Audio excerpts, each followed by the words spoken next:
Om Shanti. Good morning. आवाज नहीं आई, इसका मतलब आज मॉर्निंग गुड नहीं है। गुड है, वेरी गुड है ना। Good morning, fresh morning. Fresh है, सब फ्रेश है। हाँ, अच्छा, डायमंड मॉर्निंग। डायमंड है, हाँ, क्योंकि आज का जो दिन है, या यूं कहें कि जब से यहाँ आए हैं तो ये हमारा गोल्डन पीरियड शुरू हो गया, डायमंड पीरियड शुरू हो गया। क्योंकि आत्मा का परमात्मा पिता के साथ बहुत प्यारा सा एक रिश्ता, एक संबंध क्रिएट हो गया जो आज तक था ही नहीं। तो इसीलिए हमारा समय डायमंड का चल रहा है, राइट। तो हमारी मॉर्निंग, हमारी दोपहर, हमारी शाम सब क्या है, डायमंड है ना। तो आप सभी को आज के सत्र में आने के लिए बहुत बहुत दिल से स्वागत करती हूँ, स्वागत करती हूँ, स्वागत करती हूँ। अपने स्वागत में ताली बजाएंगे। पहले दिन बहुत सारे आए थे, कल भी कुछ थे, पर आज और कम हो गए। तो कल और कम हो जाएंगे। रोज कम होना है क्या? हाँ, नहीं, हमारी ये क्लास बढ़नी चाहिए। जब कुछ अच्छी चीज़ कहीं मिल रही हो और वो भी बिल्कुल फ्री मिल रही हो तो उसकी तो वैल्यू होनी चाहिए ना। तो आज आपके भले इस राजयोग शिविर का थर्ड डे है, परंतु कल से शुरुआत होने जा रही है एक नए एडवांस कोर्स की, आपके जीवन में अनंत प्राप्तियों की। कल से आपकी नई क्लास शुरू होगी। ये आज यहाँ ही एंड नहीं है। जब भी किसी को निमंत्रण देते हैं तो एक दो दिन का ही देते हैं ना, है ना। तो निमंत्रण आपको यहाँ बुलाने के लिए हमने एक दो दिन का दिया था, लेकिन निमंत्रण सिर्फ बुलाने के लिए दिया था। लेकिन अभी आपको बुलाना ना पड़े, अब निमंत्रण नहीं देंगे, अब आपकी स्थापना करेंगे कि ये आपका घर है। आप एक बहुत प्यारे से रिश्ते में, इस अलौकिक दिव्य रूहानी रिश्ते में बन गए, है ना। ये असली पियर घर है आपका, ये बाप का घर हमारा अपना घर है। और ये स्कूल है, स्कूल में छुट्टी होती है, वहाँ एक दो दिन की होती है, ठीक है। वहाँ पर 30 त्योहारों की छुट्टी होती है, वहाँ पर विंटर वेकेशन, समर वेकेशन होता है। लेकिन यहाँ पर ऐसा नहीं है। जब कोर्स बहुत सारा हो और पढ़ाई इतनी हुई नहीं हो, या एडमिशन लेट मिला हो, तो स्टूडेंट छुट्टी करेगा? टीचर छुट्टी देगा? नहीं। तो आज के समय में हमारा बहुत कुछ सीखने का है। आज बहुत कुछ अपने आप को भरपूर करने का समय है और इसे वेस्ट नहीं करना है। टाइम बहुत कम है, प्राप्ति बहुत अधिक करनी है, लंबी मंजिल है, बहुत चलना है, इसलिए अब टाइम वेस्ट नहीं कर सकते। इसलिए रोज आना है, रोज सीखना है, रोज नई प्राप्ति करनी है।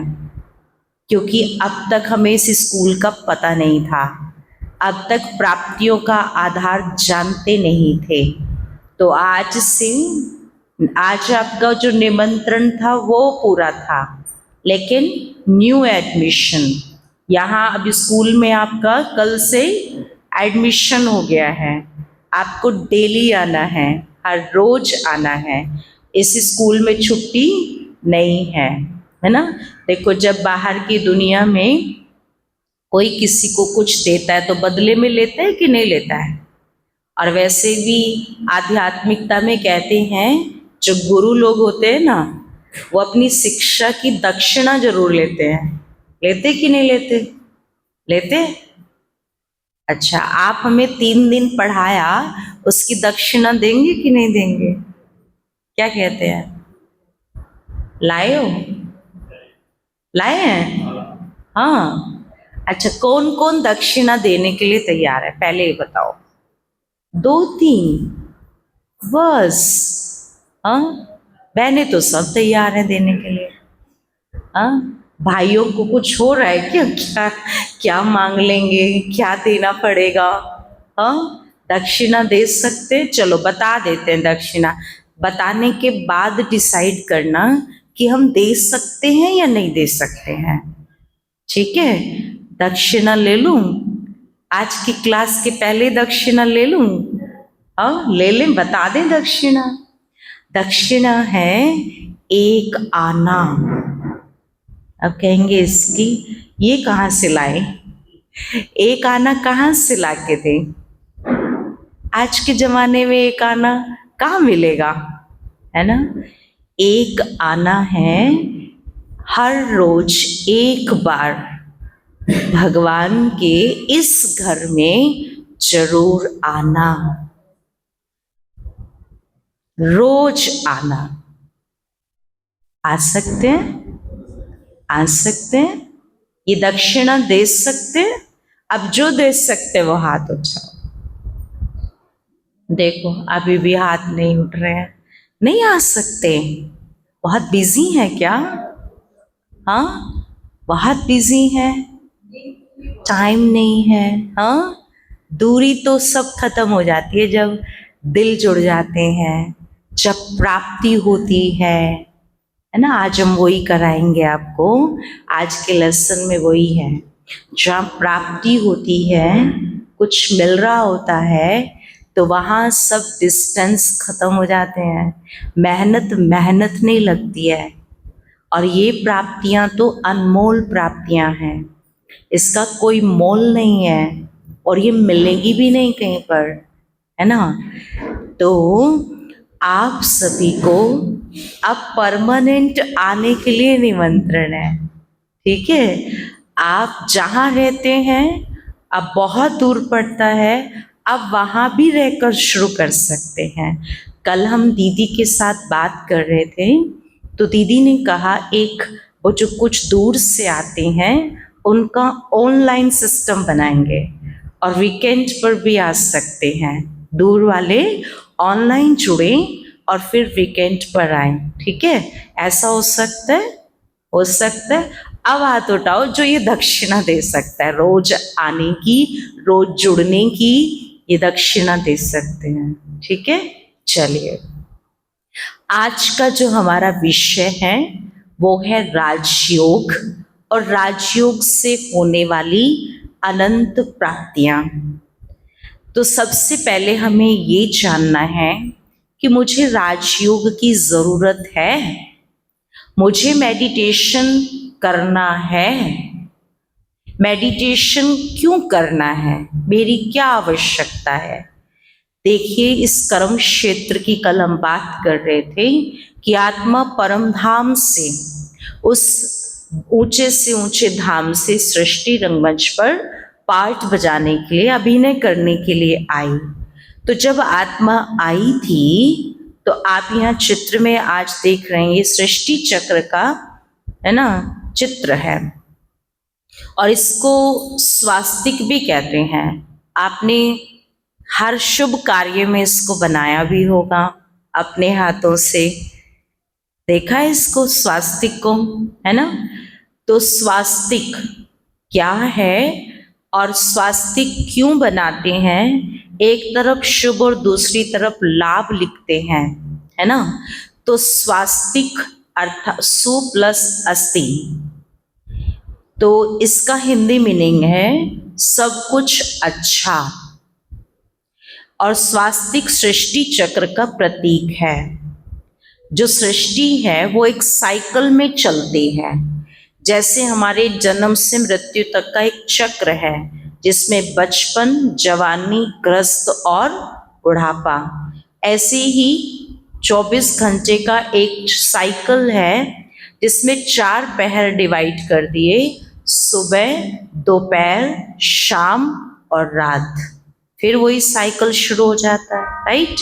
जैसे जन्म, फिर उसके बाद बचपन के बाद बुढ़ापा, वो युवावस्था, युवावस्था के बाद गृहस्थ आश्रम, फिर वृद्धाश्रम, राइट। फिर लास्ट में मृत्यु को, मृत्यु के बाद फिर पुनर्जन्म, रिबर्थ होता है। ऐसे ही ऋतुएं भी 4 होती हैं। तो ऋतुएं जैसे ही साइकिल कंप्लीट होगा, वो ऋतुएं फिर से साइकिल शुरू हो जाता है। सुबह, दोपहर, रात, फिर रात के बाद क्या होता है, फिर सुबह होगी। तो ये इस सृष्टि का एक साइकिल है जो सुबह, दोपहर, शाम वाला चल रहा है, फिर वही शुरू हो जाता है। ठीक उसी प्रकार ये सृष्टि का भी एक साइकिल है जो 4 युगों में डिवाइड है। और जो हम स्वास्तिक बनाते हैं वो सृष्टि चक्र का प्रतीक है। इसमें आप स्वास्तिक के 4 भाग देख रहे हैं, चारों भाग इक्वल है। ऐसे ही हर एक टाइम को इक्वल उसमें डिवाइड किया जाता है। तो सृष्टि साइकिल जो है वो टोटल 5000 वर्ष का है और उसमें एक युग की आयु 1250 वर्ष है। ऐसे ही सृष्टि का पहला युग सत्ययुग होता है। जैसे 24 घंटे में सबसे पहला पहर दोपहर है या रात्रि है जी, सुबह है ना। ऐसे ही सृष्टि का जो पहला युग है वो सतयुग है, जिसको सत्यता का युग कहा जाता है, जिसको पवित्र युग कहा जाता है, जिसमें हेल्थ, वेल्थ और हैप्पीनेस है, जिसमें दाता यानी देवी देवताएं निवास करते हैं। तो सृष्टि के पहले युग में सभी नर नारी, सभी मानव देव तुल्य थे, देवी देवता थे। इसीलिए सतयुग का जो पहला स्टेप है स्वास्तिक का, ये वाला है, दाता, देने वाला। वहां कभी भी लेने की भावना नहीं थी, देने की भावना थी। और इस समय को हम गोल्डन पीरियड कहते हैं।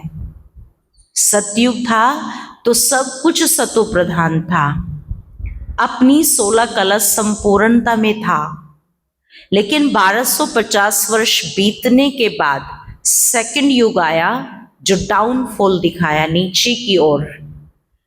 वो भी 1250 वर्ष का युग होता है, वहां भी देवी देवता होते हैं, परंतु 1250 वर्ष सृष्टि के कम होने से उसकी क्वालिटी कम हुई, गोल्डन से सिल्वर एज आ गई। इसलिए सेकंड स्टेप डाउन होने की तरफ दिखाया। जब हाफ साइकिल हो जाता है, 2 युग पास हो जाते हैं, तो थर्ड युग आता है द्वापर युग। इस युग में आत्माओं की और अवस्था गिरी, सृष्टि की भी अवस्था गिरी, क्वालिटी कम हुई, तो द्वापर युग में कॉपर एज हो गई। और यहाँ अवस्था कौन सी दिखाई, स्टेप कौन सा है, मांगने वाला। देख रहे हैं ना सृष्टि चक्र में, है ना। तो ये वाला स्टेज आ गया, ये अवस्था हो गई कॉपर एज। फिर जब ये युग भी पास हुआ और यहीं से अनेक धर्मात्माओं का, धर्म पिताओं का आना हुआ और यहीं से अनेक धर्म निकलने शुरू हुए, अनेक धर्म बनने शुरू हुए। तो जो एक देवी देवता धर्म, जिसको हम आदि सनातन देवी देवता धर्म कहते हैं, जो सृष्टि के पहले टाइम से चला आ रहा है, वो यहाँ आकर लुप्त हो जाता है और धर्म पिताओं के द्वारा अन्य धर्मों का सिलसिला शुरू हो जाता है। ये युग भी पूरा हुआ, फिर कलयुग आता है। अभी कौन सा युग है, कलयुग। कलयुग कल है, कलेश का युग, कलाहीनता का युग। ये है आयरन एज्ड का युग, तमो प्रधानता का युग। तो वर्तमान समय सृष्टि की जो अवस्था है वो तमो प्रधान हो चुकी है। हर एक मानव अपने मूल्यों से, है ना, बिल्कुल खाली हो गया है। तो फिर लास्ट में परमात्मा आते हैं कलयुग के अंत में पुनः फिर सतयुग की स्थापना करते हैं। तो फिर लास्ट स्टेप ऊपर की ओर दिखाया, यही है कलयुग के बाद फिर जब जर्नी, अब क्योंकि मैंने कल भी आपको बताया था कि हम इस सृष्टि पर आते आगे पीछे हैं, पर रिटर्न जर्नी सबकी एक साथ होती है। शिव की बारात में दिखाया ना, कौन कौन थे? सब थे, देवताएं भी थे, भूत प्रेत भी थे, है ना, बिच्छू टिंडन सब थे शिव की बारात में। तो परमात्मा शिव जब आते हैं, शिव बाबा जब आते हैं, तो हम सबको घर वापस लेकर जाते हैं। लेकिन ऐसे नहीं लेके जाएंगे, आत्मा तो तमो प्रधान है, तमो प्रधान आत्मा नहीं जा सकती। तो आत्मा को फिर से सतो प्रधान बनाते हैं, गोल्डन बनाते हैं। तो अब आयरन आत्मा गोल्डन कैसे बने, लोहे से सोना कैसे बने? तो उसके लिए ही रोज परमात्मा पढ़ाते हैं, रोज उसी की पढ़ाई हम यहाँ पर पढ़ते हैं, मनुष्य से देवता बनने के लिए, आयरन एज से गोल्डन एज बनने के लिए, उसी का ये स्कूल है। और सतयुग, क्योंकि अब कलयुग के बाद क्या आएगा? सतयुग। तो ये एकदम तमो प्रधान आत्मा, आयरन इज आत्मा सतयुग में कैसे चली जाएगी? तो पहले दैवी गुण धारण करने पड़ेंगे ना, वो क्वालिफिकेशन, वो सारी विशेषताएं अपने अंदर भरनी पड़ेगी। जब वो क्वालिफिकेशन आएगी तब हम वो डिग्री मिलेगी, तब हम वहां पर जाएंगे। तो वही डिग्री अब परमात्मा हमें यहाँ पर देते हैं, हमारे अंदर वो क्वालिटी भरते हैं, तब हम सब आत्माएं वापस घर जाते हैं। अब ये सतो प्रधान बनने की दो विधि हैं, तीसरी है ही नहीं, दूसरा अन्य कोई रास्ता है ही नहीं। एक है राजयोग यानी मेडिटेशन, और दूसरा है कर्म भोग, पनिशमेंट, सजाई। या तो भोगना से चुकतू करो या योग की साधना से चुकतू करो, ये हमारे हाथ में है कि हमने क्या चूज करना है। ठीक है, क्लियर हुआ? अब बात है कि मुझे मेडिटेशन की या मुझे ये सब करने की क्या जरूरत है। हमने आपको बताया था ये कर्म क्षेत्र है। सतयुग त्रेता में जो भी कर्म थे वो अकर्म थे, कर्म तो करना ही है, पर वहां के कर्मों का कोई भी लेप शेप या कोई भी नया अकाउंट नहीं था, क्योंकि सतयुग और त्रेता युग में प्रारब्ध होती है। जैसे आपके दादा परदादा, आपके फादर आपको भरपूर मिल्कियत देकर गए हो और आप आराम से रह करके जीवन यापन करते हैं, सतयुग में वैसा ही कुछ है। अभी वर्तमान समय की परमात्मा की प्राप्तियां इतनी अनंत होती है कि सतयुग में फिर हमें कुछ करना नहीं पड़ता। त्रेता में कुछ करना मीन्स नया वहां जमा करने का काम नहीं है। तो 2 युगों तक सिर्फ अकाउंट खाली किया। इसीलिए द्वापर युग में जब दुख, अशांति, परेशानी आनी शुरू हुई तो वहां भगवान को याद किया, भगवान के मैसेंजर आए, फिर वहां पर सब काम करना शुरू किया। इसलिए कहते दुख में सिमरन सब करे, सुख में करे ना कोई। तो 2 युगों तक हमने सुख में जीवन में उसको याद नहीं किया, दुखी हुए तो याद किया। तो यहाँ हमारे कर्म विकर्म बनने शुरू हो जाते हैं द्वापर युग से, फिर हम भगवान को याद करना शुरू करते हैं। तो आज वर्तमान समय में भगवान को क्यों याद करना है? क्योंकि आज कर्म करते करते आज विकर्मों का बोझ आत्मा के ऊपर बहुत हो गया है। हर एक आत्मा अपने कर्म बंधन में फंसी हुई है। अब मैं यहाँ 2 चीज बताऊंगी, एक है हिसाब किताब और एक है कर्म भोग। समझ आ रहे हैं 2 शब्द? कर्म भोग और हिसाब किताब एक ही चीज है या अलग अलग है? अलग अलग है। एक ही है या अलग अलग? भाई क्या कहेंगे? एक ही है। जो अलग कहते हैं वो थोड़ा बताएंगे कैसे अलग है? हिसाब किताब कर्म भोग है। आपने बताया ना अलग है, कैसे अलग है जी? एक ही बात है। हाँ जी। हाँ, पनिशमेंट और उसमें अच्छा, और कुछ अलग आंसर? हिसाब किताब कर्म भोग है। कुछ आंसर और है इससे हटके? कुछ हटके आंसर है इससे? जो कर्म करेंगे उसका हिसाब किताब बनेगा, और कर्म भोग उसी अनुसार भोगना है। तो वही तो कहा ना, जो बनेगा वो भोगेंगे, राइट? ऐसे कह रहे हैं ना। तो देखिए, छोटी सी एक परिभाषा है हिसाब किताब और कर्म भोग की। हम जो भी कर्म करते हैं उसका या तो हिसाब किताब बनता है, और जो भी कर्म किया या तो उसकी भोगना होती है। हिसाब किताब कभी एक अकेले व्यक्ति का हो सकता है। आप सब तो बिजनेसमैन लग रहे हैं मुझे। हाँ, हिसाब किताब होता है बिजनेस में या नहीं होता है? लेन देन, लेन देन को कहते हैं हिसाब किताब।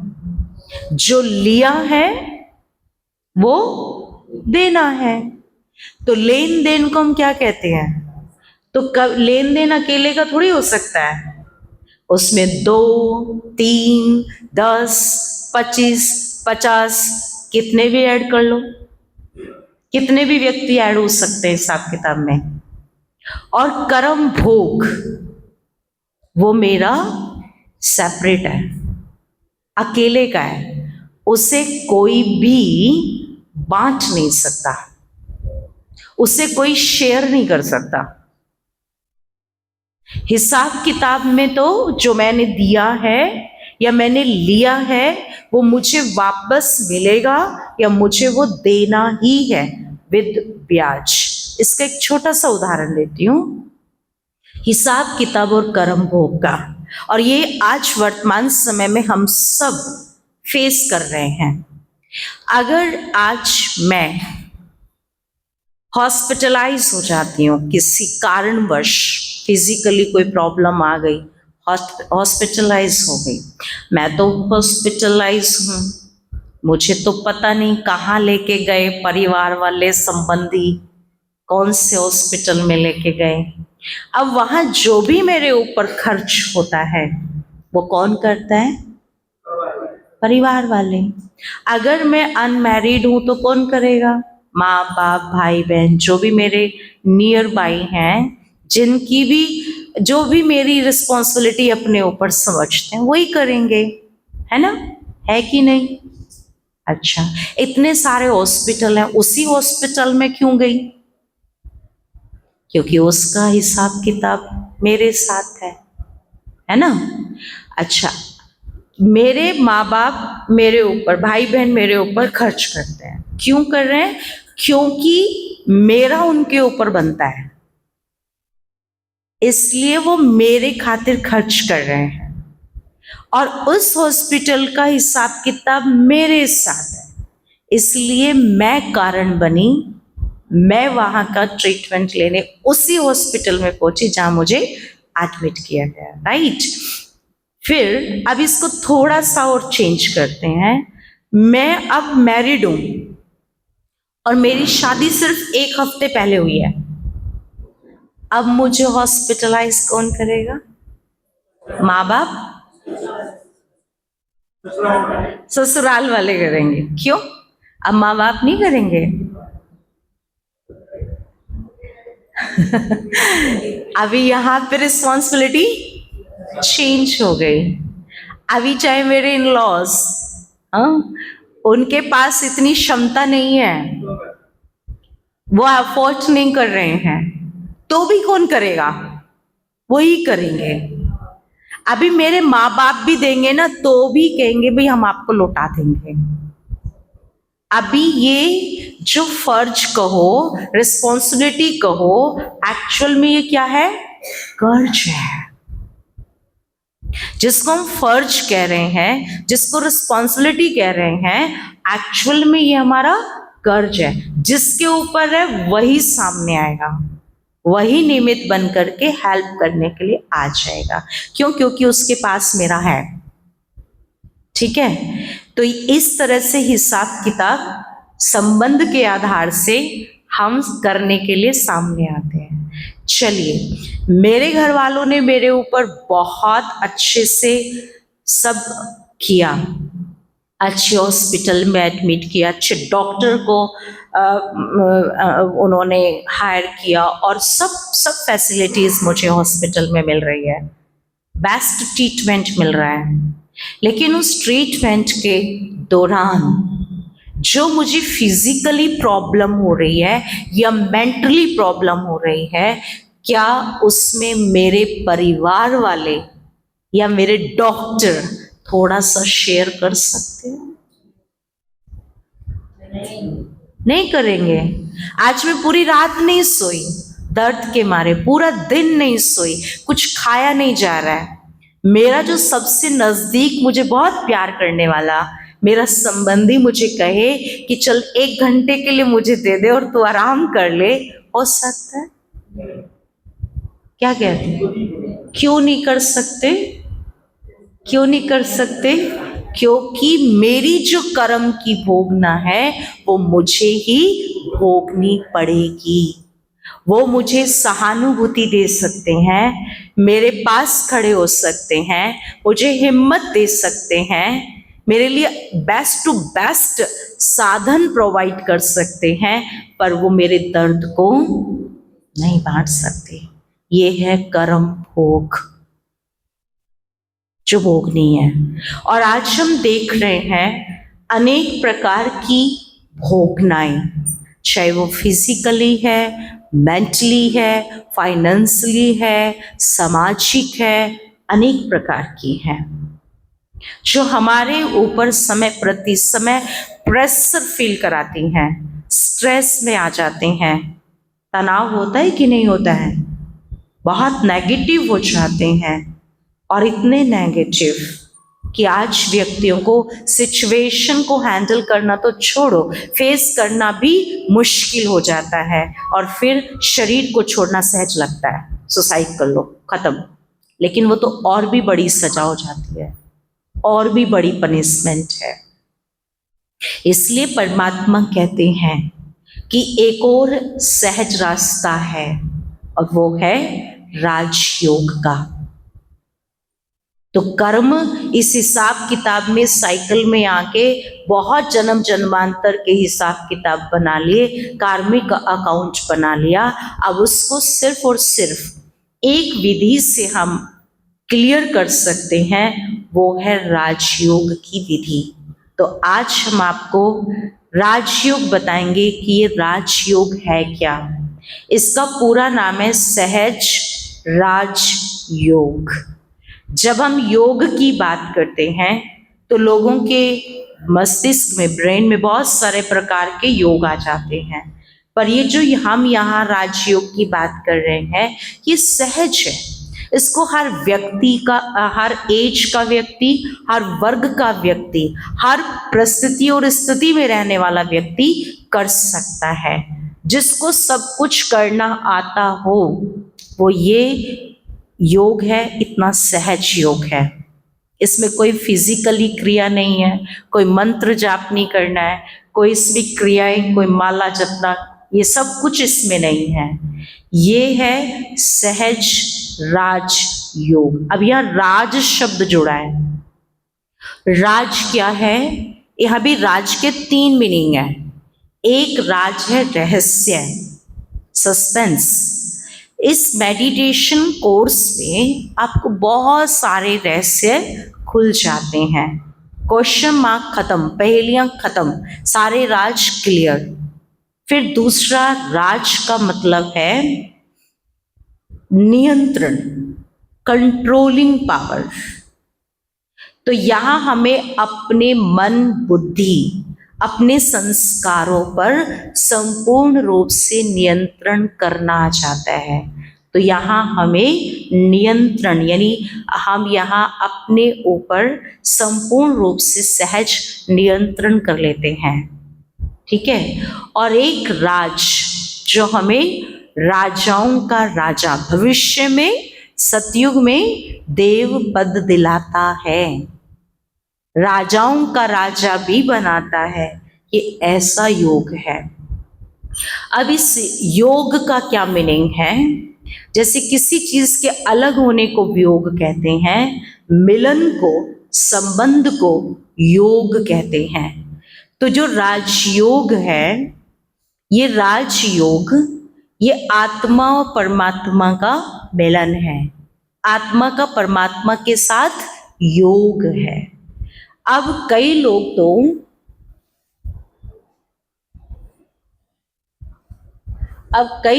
तो योग को बहुत डिफिकल्ट मानते हैं। क्या है योग, कैसे करना है योग, ये तो साधकों का काम है, ये तो फलाने कर सकते हैं, हम नहीं कर सकते, ऐसा मानते हैं ना। तो आज हम आपको बताते हैं कि योग कितना सहज है, कितना सिंपल है, और इसको करने के लिए क्या करना है। देखिए, योग में सिर्फ 3 चीजों की जरूरत है। इस जोड़ में, इस मिलन में सिर्फ 3 चाहिए, 3 बातें।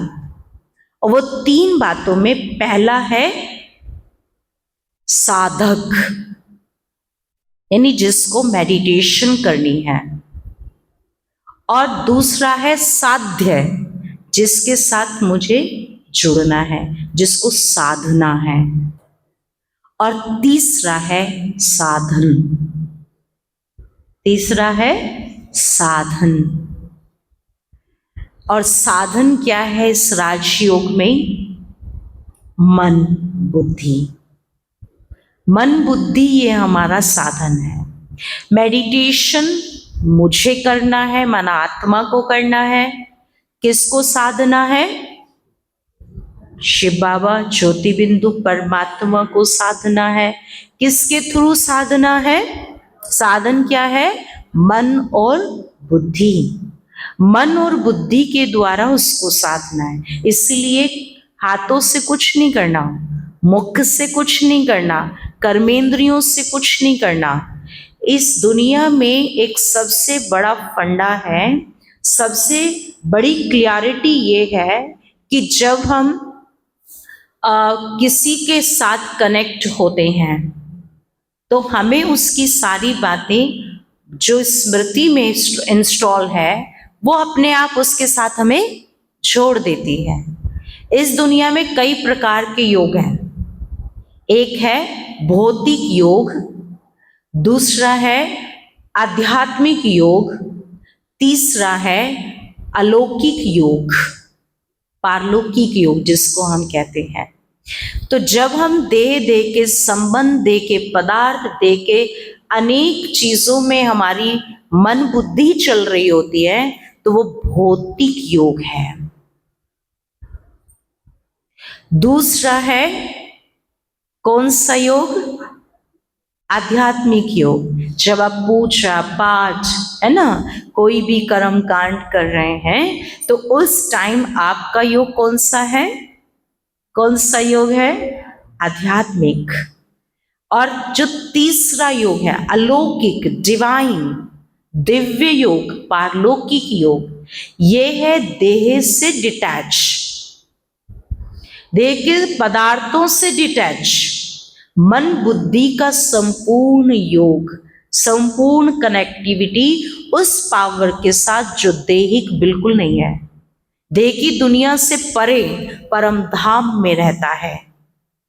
पारलौकिक पिता के साथ, उसके साथ जुड़ना, उसके साथ कनेक्शन मिल जाना, उसको योग कहते हैं। अब योग क्यों करना? योग से प्राप्ति क्या है? आप सब मोबाइल यूज करते हैं? करते हैं? बोलते नहीं है। करते हैं, है ना? अच्छा, उसको चार्ज करते हो? डिस्चार्ज होता है? होता है ना? फिर चार्जिंग भी करते हो। क्यों करते हैं चार्जिंग? डिस्चार्ज हो गया, चार्ज नहीं करेंगे तो वो चलेगा, है ना। सेम आज हम सबकी बैटरी, जो इस गाड़ी को चला रही है ना आत्मा, उसकी बैटरी डिस्चार्ज हो गई है। इसीलिए कोई बात सहन नहीं होती, कोई परिस्थिति आई इमोशनल हो जाते हैं, छोटी छोटी बातों में झगड़ा करने लगते हैं, छोटी छोटी बातें बुद्धि से निकलती नहीं है ना। फिर बैटरी खत्म, है ना, कैसे हो जाते हैं? उदास हो जाते हैं, नीरस हो जाते हैं, शक्तिहीन हो जाते हैं, फिर खुशी गायब हो जाती है। तो ये हमारी बैटरी डिस्चार्ज होने के सबसे बड़े प्रमाण हैं। और अब इसको चार्ज करना बहुत जरूरी है। अब वो चार्जिंग सिर्फ और सिर्फ एक है, और वो है सुप्रीम पावर के साथ कनेक्ट होना। जब हम उसके साथ कनेक्ट होंगे तो बैटरी भरेगी। बैटरी, क्योंकि उसको हमसे कुछ चाहिए नहीं, भगवान को हमसे कुछ चाहिए, वो सिर्फ दाता है, देता है ना। पावर हाउस से किसी को कुछ नहीं चाहिए, पर वो अपनी पावर सबको दे रहा है, तभी तो पंखा चल रहा है, लाइट चल रही है, सब कुछ हो रहा है। उस सुप्रीम पावर को हमसे कुछ नहीं चाहिए, लेकिन जुड़ेंगे, कनेक्शन लेंगे तो पावर आएगी। तो जैसे अपने मोबाइल की चार्जिंग हम करते हैं और चार्जर में 2 पिन होती है, उसको ही तो डालते हो ना चार्जिंग को, ऐसे ही हमारी चार्जिंग की भी 2 पिन है, मन और बुद्धि। मन है विचारात्मक शक्ति और बुद्धि है क्या? निर्णय शक्ति। मन में विचार है और बुद्धि में विजन है, चित्र है। इस पर मैं एक छोटा सा उदाहरण देती हूं कि मन बुद्धि को लगाना बहुत जरूरी है। अगर दोनों एक साथ नहीं रहेंगे तो आपका ध्यान, आपका योग, आपका मेडिटेशन नहीं होगा, बैटरी चार्ज नहीं होगी और बैटरी भरेगी नहीं, काम चलेगा नहीं। यहाँ आने से, परमात्मा के साथ योग लगाने से, उसके साथ साधने से हमें इतनी अनंत शक्ति मिलती है, इतनी पावर मिलती है जिसकी आप कल्पना भी नहीं कर सकते। ये याद, इसको हम योग साधना नहीं कहते, हम यहाँ कहते हैं योग करो, या फिर कहते हैं कि ये योग एक यात्रा है। और हमारे मन को क्या पसंद है? बैठना या घूमना? हमारे मन की सबसे अच्छी जो चॉइस है, पसंद है, घूमने की है। मन को घूमना बहुत पसंद आता है। अभी अभी यहाँ है और अभी अभी कहीं और है, ये कभी भी एक जगह नहीं बैठता, इसको घूमने की आदत है, यात्रा करने की आदत है। इसीलिए हमने याद को क्या कहा? यात्रा, जर्नी। यहां से जाइए परम धाम, यहां से जाइए सूक्ष्म लोक, यहां से आप जा सकते हो उस 5000 वर्ष के साइकिल में। सतयुग में क्या थे, त्रेता में क्या थे, द्वापर में क्या थे, कलयुग में क्या है, और अभी क्या करेंगे। जर्नी है हमारे पास, यात्रा है हमारे पास, वैरायटी है हमारे पास इस मेडिटेशन के अंदर। कभी अपनी निराकारी फॉर्म को देखिए, कभी आकारी यानी ट्रांसपेरेंट फॉर्म को देखिए, एंजल फॉर्म को, और कभी कभी अपनी इस देह की जर्नी को देखिए। किसके आधार पर? मन और बुद्धि के आधार पर। तो मेडिटेशन कोई भी फिजिकली यहाँ क्रिया नहीं है, मेडिटेशन कोई मंत्र और प्रेयर भी नहीं है, मेडिटेशन कोई फिजिकली एक्सरसाइज नहीं है। मेडिटेशन एक टेलीपैथी कनेक्टिविटी है, मन बुद्धि से परमात्मा पिता को याद करना है। पूरे दिन मन यही कर रहा है, संबंधियों को याद कर रहा है, मित्रों को याद कर रहा है, जो करना है वो याद दिला रहा है ना, लेकिन वो याद नहीं आ रहा जिससे बैटरी चार्ज हो रही है। परमात्मा पिता, उसके साथ कनेक्टिविटी नहीं हो रही है जिससे मुझे चार्जिंग मिलेगी, क्योंकि उसके हमारे पास कोई भी इंफॉर्मेशंस नहीं है, हमने कभी उसका कोई अभ्यास किया ही नहीं है ना। तो ये एक जर्नी है, मेडिटेशन एक जर्नी है, मन बुद्धि से इसको करना है, मन बुद्धि को लेके जाना है। अभी कल मुझे एक भाई पूछ रहे थे आप में से कि जब हम ध्यान करते हैं तो कुछ देर के लिए बस कंसंट्रेट होता है, फिर तो पता नहीं कहाँ कहाँ चले जाते हैं, 2 मिनट में फिर कहीं कहीं चले जाते हैं। मन क्यों नहीं लगता, ध्यान क्यों नहीं लगता, योग क्यों नहीं लगता? आज उसका सबसे बड़ा रीजन आपको बताती हूँ। मन और बुद्धि ये 2 पिन है। एक पिन आपके चार्जर की एक पिन ना हो, एक ही हो तो चार्जिंग मिलेगी? नहीं मिलेगी ना। तो मेडिटेशन में मन बुद्धि दोनों चाहिए, एक से काम नहीं चलेगा, दोनों चाहिए। फॉर एग्जाम्पल आपके 2 बच्चे हैं और दोनों को आप पढ़ाने के लिए बिठा देते हो। बड़े ने तो फटफट अपना काम किया और कहा मेरा होमवर्क हो गया, मैंने जो लर्न करना था कर लिया, अब मैं फ्री, मैं खेलने जाऊं। अब माँ देखती है, पिताजी देखते हैं, होमवर्क तो कर लिया है ना, अब इसको बांध के पकड़ के तो बिठा नहीं सकते, कहाँ तू जा खेल। अभी छोटे बच्चे ने किया नहीं, वो लेके बैठा है ना, लेकिन अब उसका पढ़ाई में मन लगेगा?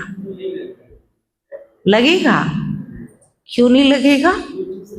वो चला गया, अभी वो चला गया और वो खेलेगा, तो वो सोच रहा मुझे तो होमवर्क हो ही नहीं रहा है, मुझे तो आ ही नहीं रहा है। फिर वो क्या करेगा? किताब को नहीं देखेगा, उसको देखेगा, कहाँ जा रहा है, क्या कर रहा है ना। और वो अपने बैग रखता है, सब कुछ करता है। फिर बड़ा बच्चा भी पता क्या करता है, अभी आपका ध्यान कहीं और नहीं है, अब आप बच्चे को देखते हो कि हाँ वो तो गया, अभी ये इसको पढ़ाना है, माँ वहीं बैठी है, लेकिन उसी बीच में माँ को कुछ काम आ जाता है। लेकिन छोटा बच्चा काम नहीं कर रहा है, उसका पूरा फोकस उसका बड़ा भाई है, उधर देख रहा है।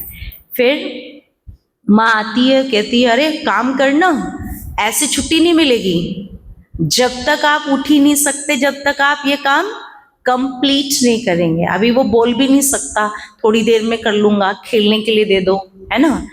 अभी बड़ा बच्चा भी देखता है कि ये तो बैठ गया, ये तो होमवर्क ही नहीं कर रहा है।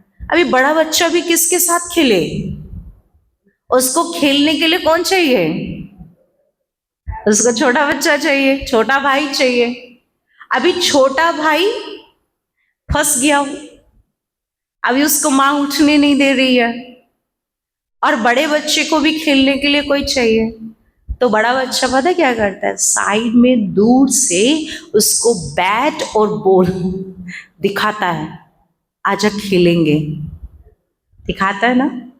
अब उसका मन जो थोड़ा बहुत लग भी रहा था, अब वो देखने के बाद लगेगा? अब तो बिल्कुल नहीं लगेगा, है ना। होता है ऐसा या नहीं होता है? अब माँ देखती है, वो फोन पे जैसे लगती है, किसी का फोन आ गया, फोन पे लगी है, जो कोई अर्जेंट काम था उसमें लग गई, तो बच्चा क्या करता है?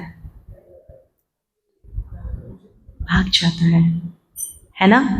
हमारे साथ भी कुछ ऐसा ही है, हमारा मन छोटा बच्चा है और बुद्धि ये बड़ा बच्चा है। तो बुद्धि भी दिखाती है कि आप जब यहां आए थे तो शायद अलमीरा की चाबी लगाना भूल गए थे। तो जैसे योग में बैठते हैं, बुद्धि अलमीरा दिखा रही है, या दिखा रही है कि 8 बजे किसी को टाइम दिया था, वहां पहुंचना है, और आज 5 हो गए हैं, तो ध्यान लगेगा, मन लगेगा?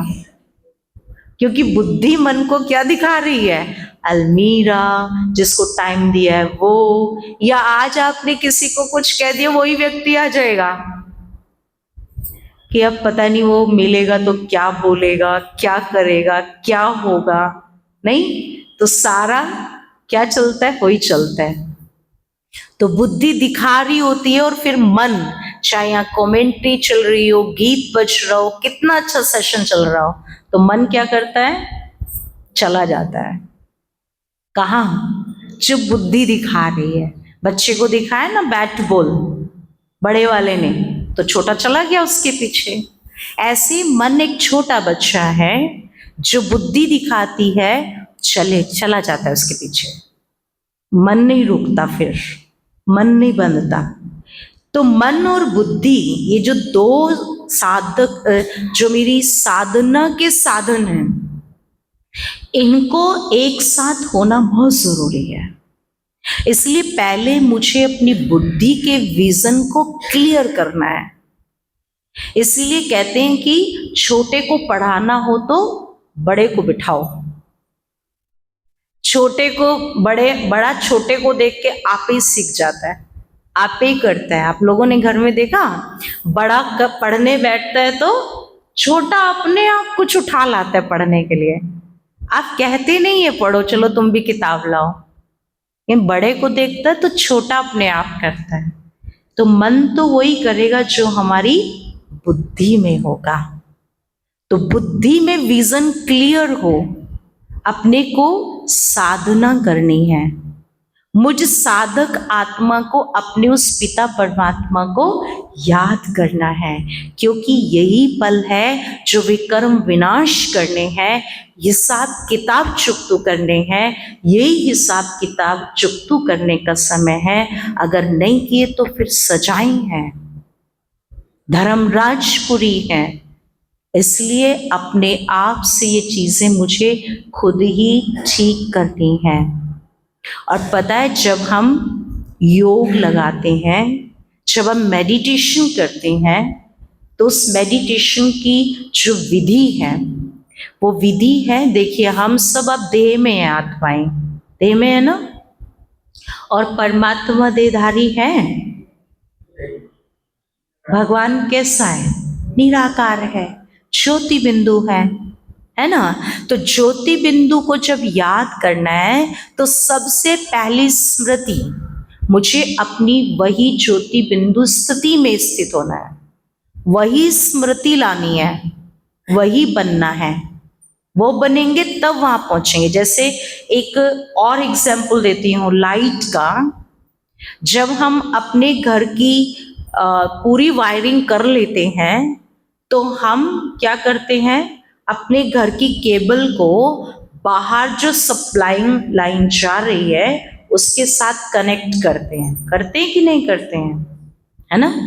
और आपने ये भी देखा होगा जी, जो केबल हम अब उस पे जाकर के बैंड करते हैं, लगाते हैं, क्या ऐसे ही सब लगा देते हैं, ऐसे ही जाके जोड़ देते हैं? हमारे जो केबल पर रबड़ चढ़ी हुई है उसको पहले उतारते हैं, उसको छीलते हैं, क्योंकि बाहर वाली सप्लाइंग लाइन में वायर नहीं है, वहां नहीं है जहां आपको कनेक्ट करना है, वहां वायर नहीं है। तो वायर से ही जोड़ देंगे तो करंट आएगी। क्या करते हैं, वायर उतारते हैं। अब मैंने तो ये देह का आवरण पहना हुआ है, लेकिन शिव बाबा को ये देह का आवरण नहीं है। तो राजयोग की पहली विधि कि अपने मन और बुद्धि में ये चिंतन लाओ कि मैं एक दिव्य ज्योति बिंदु आत्मा हूं, मैं परम पिता परमात्मा निराकार शिव बाबा की संतान हूँ, मैं परम धाम निवासी हूँ, मैं यहाँ पाठ बजाने आई हूँ, अब वापस अपने घर जा रही हूँ। तो मन बुद्धि से वहां चले जाना मुश्किल है या सहज? सहज है। चिंतन का ही खेल है सारा, मन बुद्धि का खेल है। मन को जब ये चिंतन देंगे, बुद्धि जब ये पिक्चर बनाएगी, तो अपने आप बैटरी भर जाएगी, शक्ति आ जाएगी। अगर आप ये विधि नहीं अपनाते हैं तो आपकी बैटरी भरेगी नहीं, आपका योग होगा नहीं, योग नहीं होगा, चेंज नहीं आएगा। इसीलिए जब आप मेडिटेशन करके उठेंगे, आप शांत होंगे, आप बहुत हैप्पी होंगे, बहुत कूल होंगे, बहुत रिलैक्स होंगे। और ऐसा नहीं होगा और जाते घर में बच्चों पर बरस पड़ेंगे। आपके बच्चे हैं, मम्मा आप मेडिटेशन करके आई हो ना,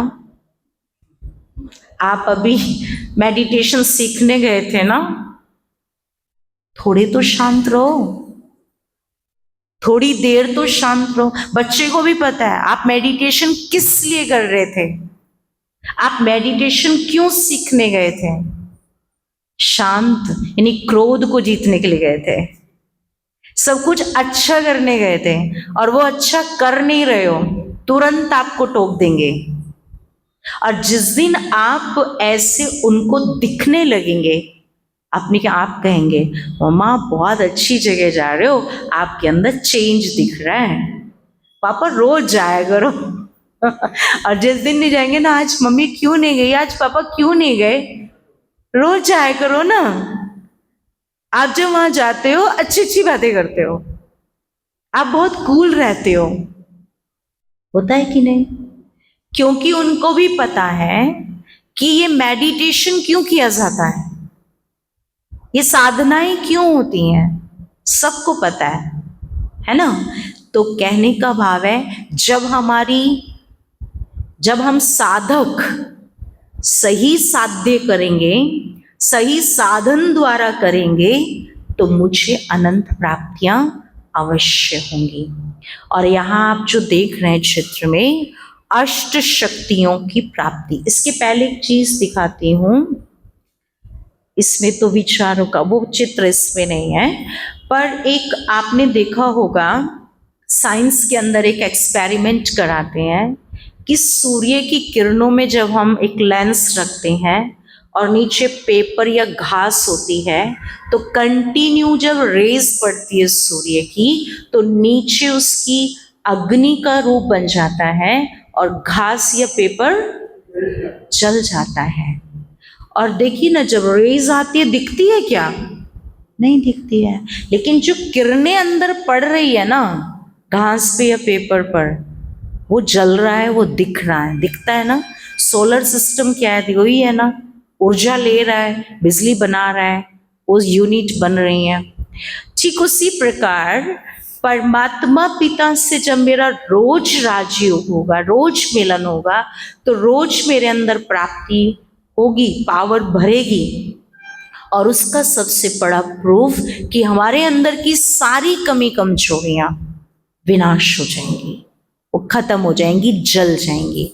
जो आलस्य, बेलापन, नेगेटिविटी, जो बहुत वेस्ट है, ओवर थिंकिंग है, ये सब खत्म हो जाएगा। ये नेचर, ये स्वभाव चेंज हो जाएगा।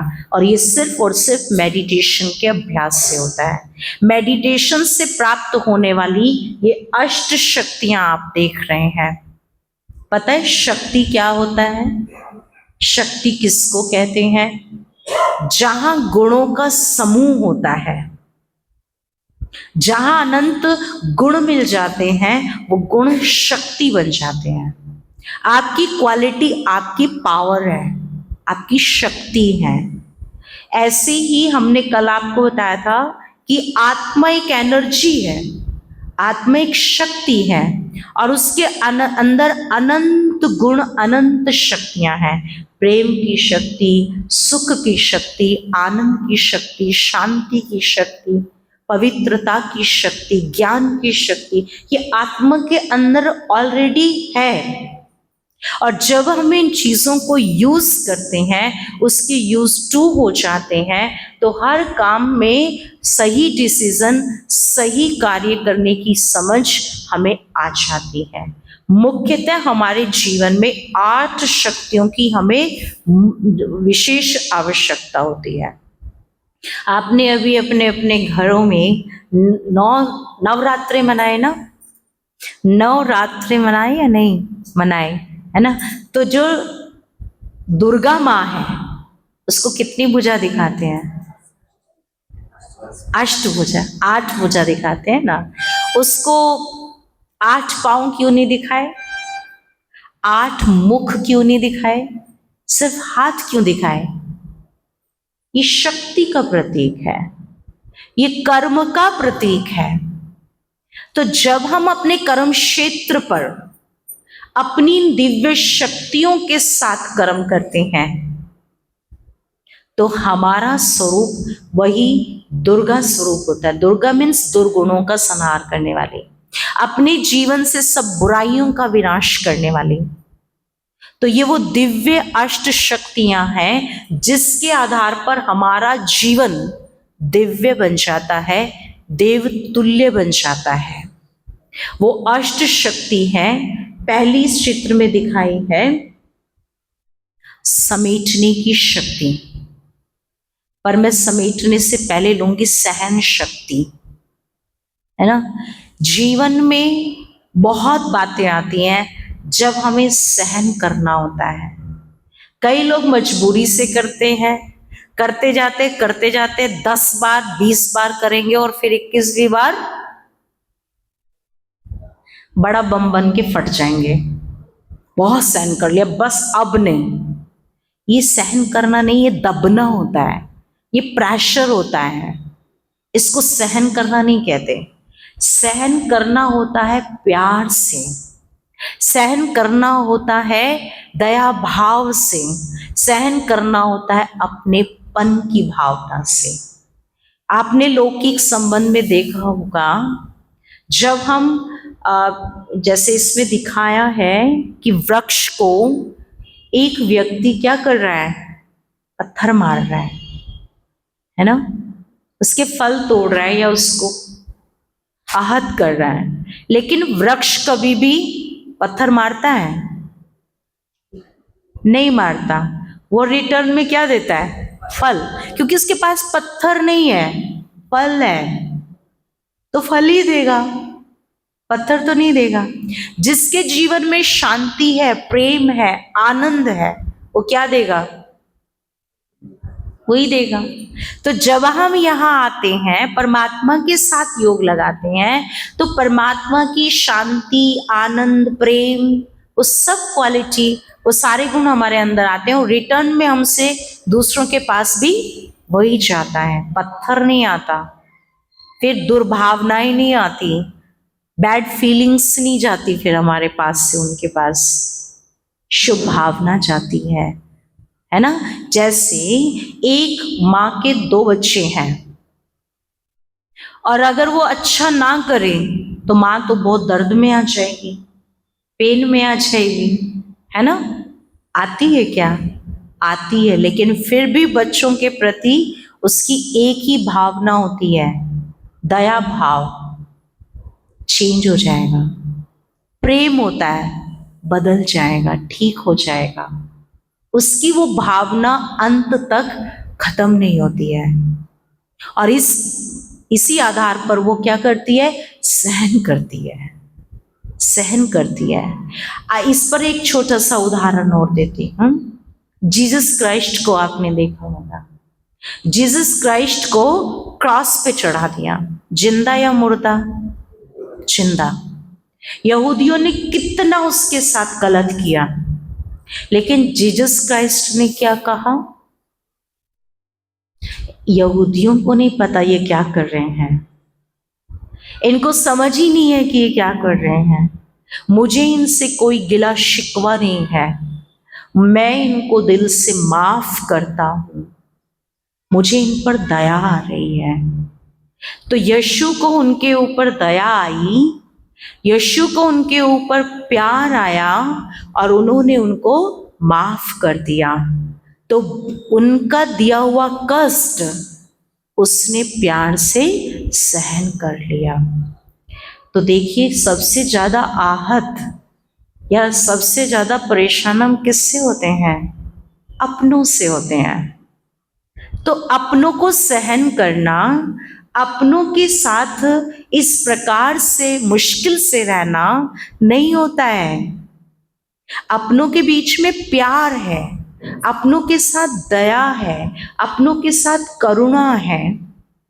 इसलिए परमात्मा पिता कहते हैं, जहां हो, जो हो, जैसे हो, बहुत अच्छे हो, सहन नहीं करो, दया और प्रेम रखो, क्षमा भाव रखो, तो सब ठीक हो जाएगा। सहन करना मुश्किल नहीं होगा, और जो जिसके पास होता है वो रिटर्न में वही देता है।